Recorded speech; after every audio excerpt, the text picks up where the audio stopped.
Welcome back to the Empowered, the space where we grow, heal, and redefine what truly matters. I'm your host Alkistis, and today we're diving into a topic that has been resonating with me deeply: living with less.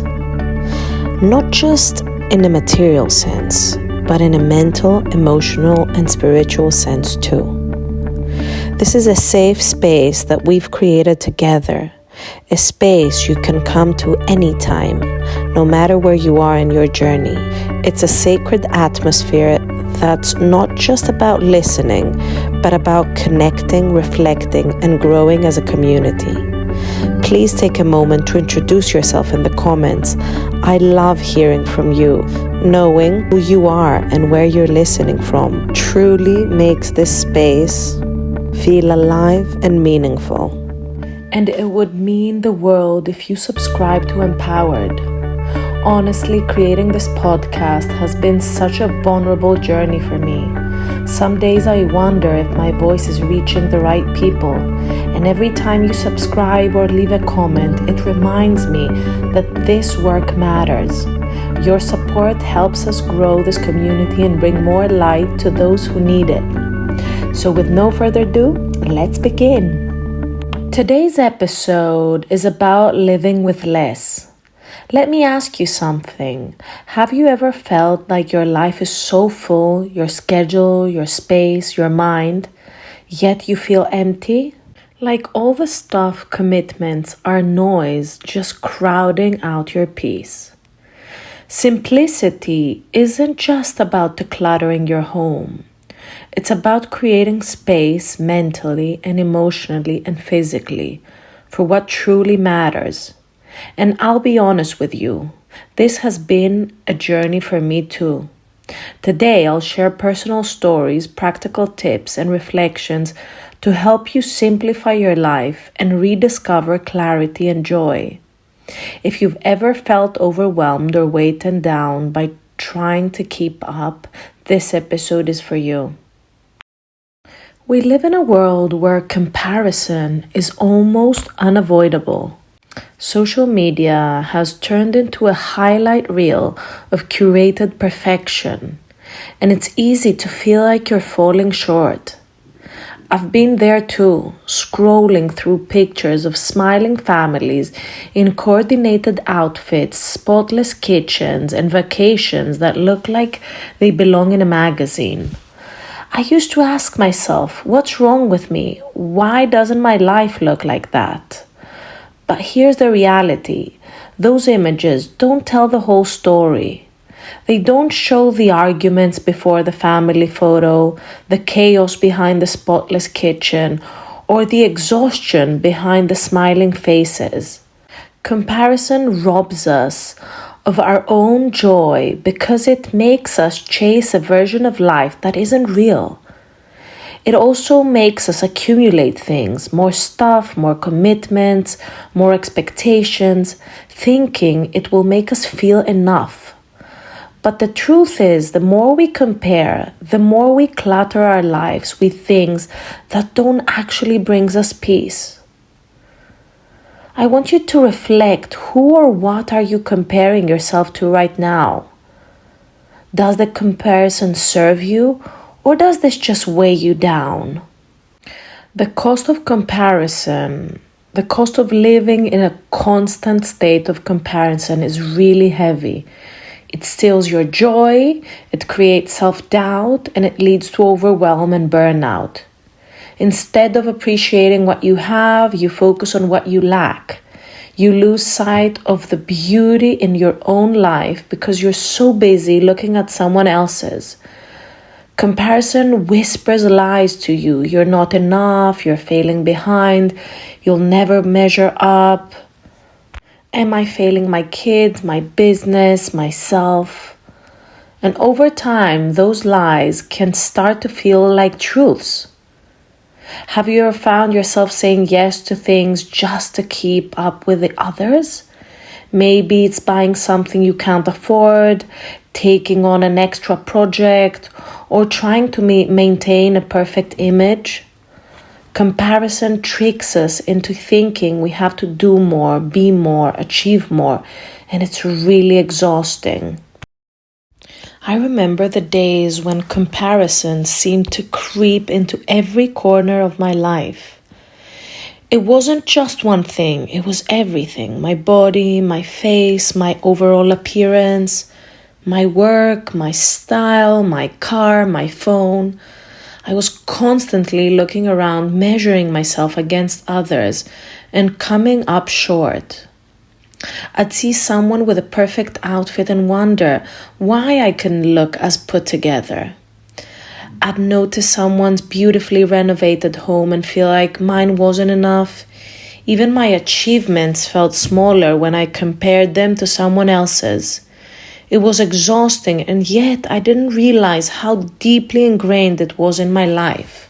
But the real turning point came when I became a mother. Suddenly, I realized I wasn't just living my life for me. I was setting an example for my kids. And one day I caught myself saying something that stopped me in my tracks. My daughter had put together the most colorful, mismatched outfit you can imagine. She was beaming with pride, so excited to show me her look of the day.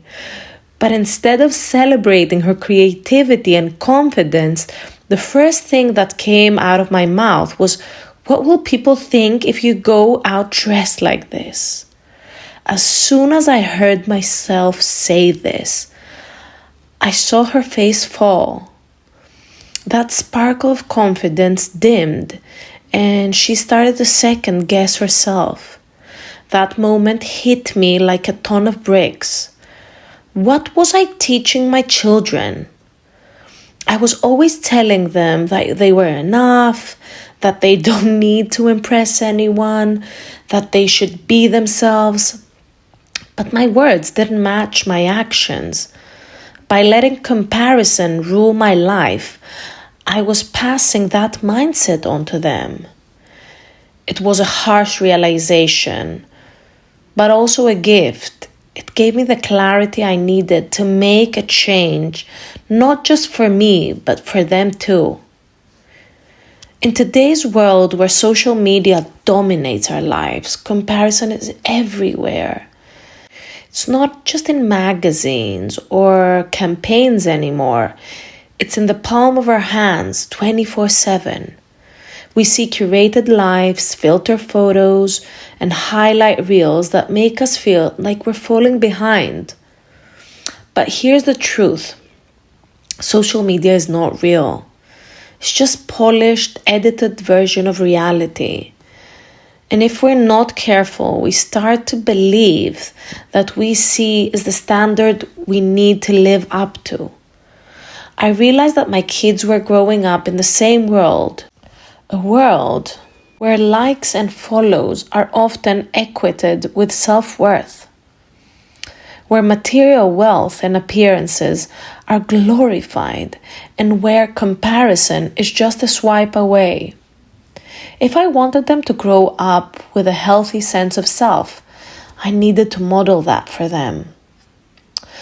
That turning point led me to reflect on what truly matters and what I want to teach my kids through my actions.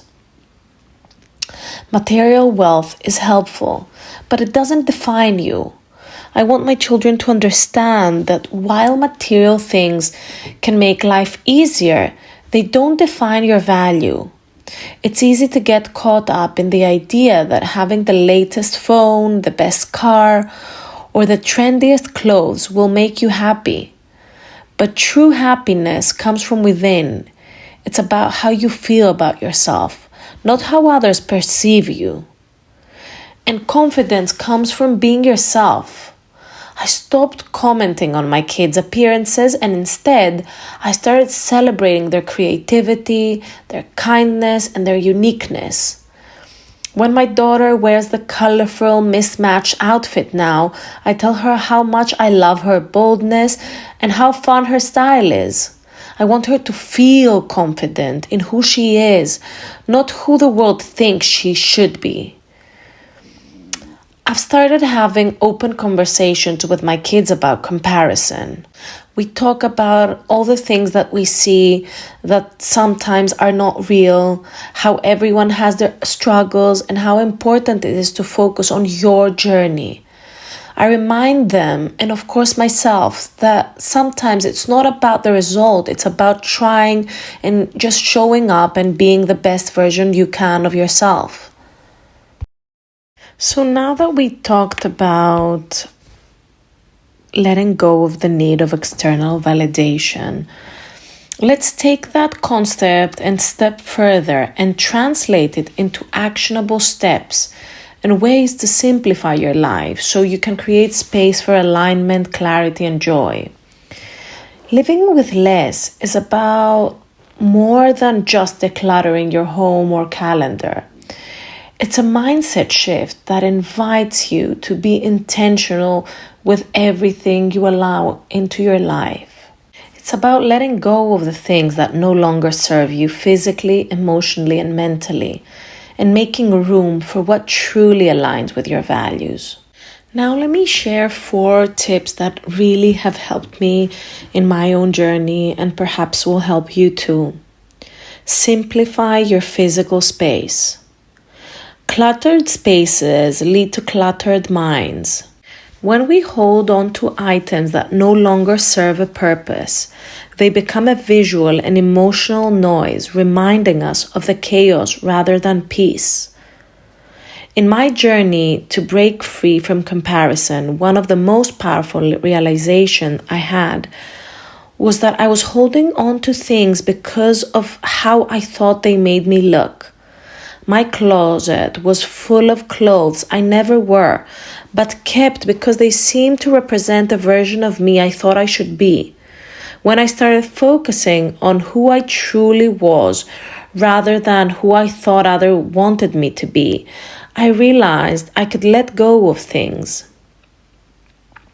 Choose one area in your home to declutter: your closet, your desk, or your pantry. And ask yourself these 3 questions. Does this bring me joy? Do I use this regularly?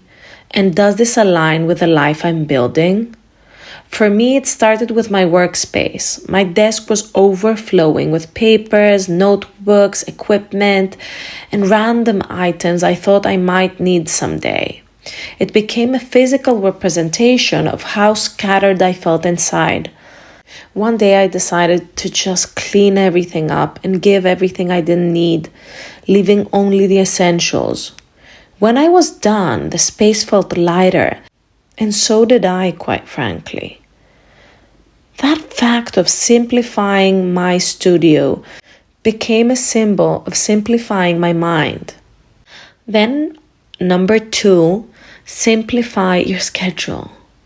Clutter isn't just about stuff, it's about how we spend our time. A busy schedule can be just as overwhelming as a cluttered home, leaving you feeling drained and disconnected from what truly matters. Earlier, I talked about letting go of comparison and redefining abundance. Part of that process involved learning to say no to commitments that didn't align with my values. I realized that just because something looked as an opportunity didn't mean it was right for me.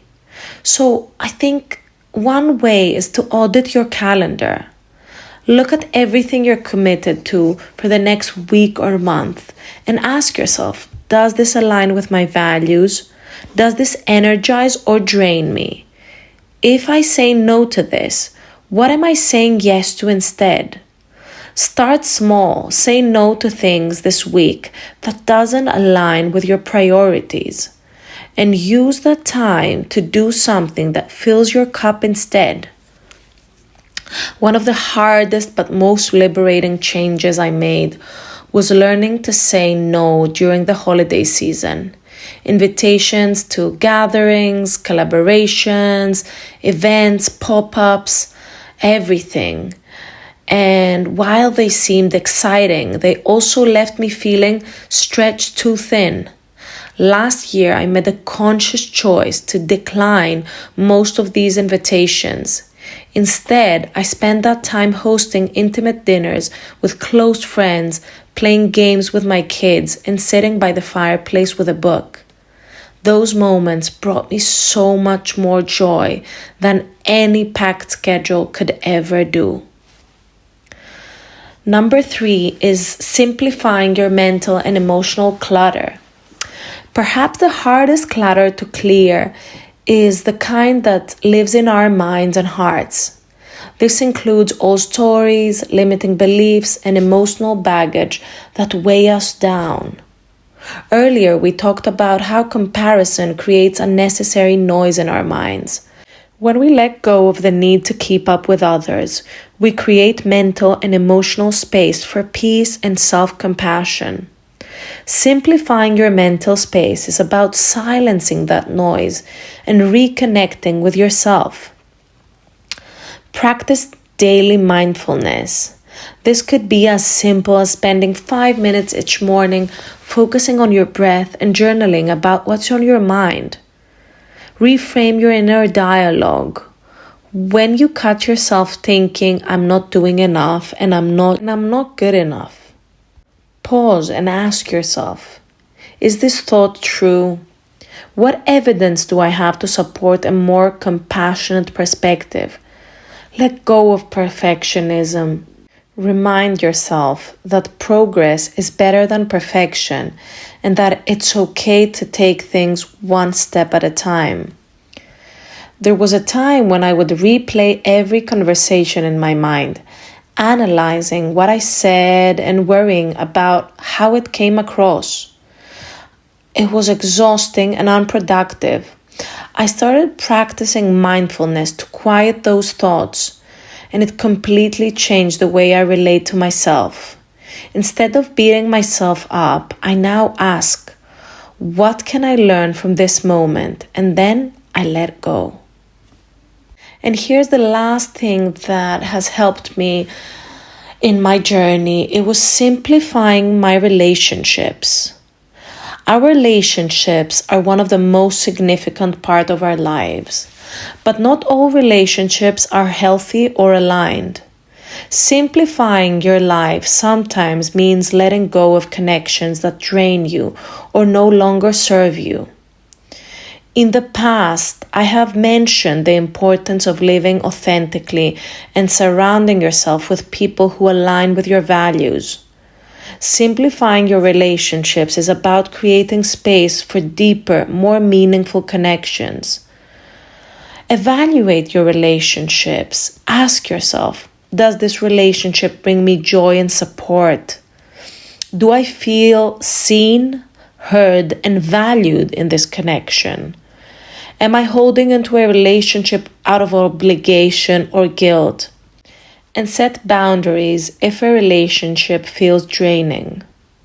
It's okay to create distance or set limits. Boundaries aren't about shutting people out. They're about protecting your peace. I had a connection that I had held for years because I felt guilty about letting go. But every interaction left me feeling drained and unworthy. I never felt like I was heard. And when I finally set a boundary, it was painful. But it also freed up space for friendships that felt mutual, supportive, and aligned. Take a moment to think about your own life. Where are you holding on to clutter? Whether it's in your home, your schedule, your mind, or your relationships. What's one thing you can let go of today to create space for clarity, joy, and alignment? Simplifying isn't about deprivation. It's about making room for what truly matters. The less you hold on to, the more room you have to embrace the life you deserve. As we come to the end of this episode, I want to leave you with this simple yet powerful reminder. Less is more. Living with less isn't about deprivation, it's about liberation. It's about freeing yourself from the weight of unnecessary things, commitments, and expectations so you can focus on what truly brings you joy, purpose, and alignment. Think about this. What would your life feel if you let go of just one thing today? Maybe it's an old belief, a cluttered drawer, a packed schedule, or even a relationship that no longer serves you. Take that first step, however small, and notice how it makes space for clarity and peace. For me, simplifying my life has been one of the most transformative things I've ever done. It's allowed me to create a deeper connection with my loved ones, rediscover my creativity, and fully embrace the present moment. I hope that by sharing my journey, you feel inspired to start or continue your own. Thank you so much for spending this time with me today. If this episode resonated with you, share it with someone who might need this reminder. Let's grow this beautiful community together, one intentional step at a time. Don't forget your free gift. To support your journey, I've created a free affirmation deck for your phone background, designed to keep you grounded and inspired every day. Head to alchemiasoaps.com and use code EmpowHERed to download it. Finally, don't forget to subscribe, leave a comment, and introduce yourself. I love hearing from you. It truly makes this space feel alive. Until next time, protect your energy, honor your journey, and embrace the beauty of living with less. Love you.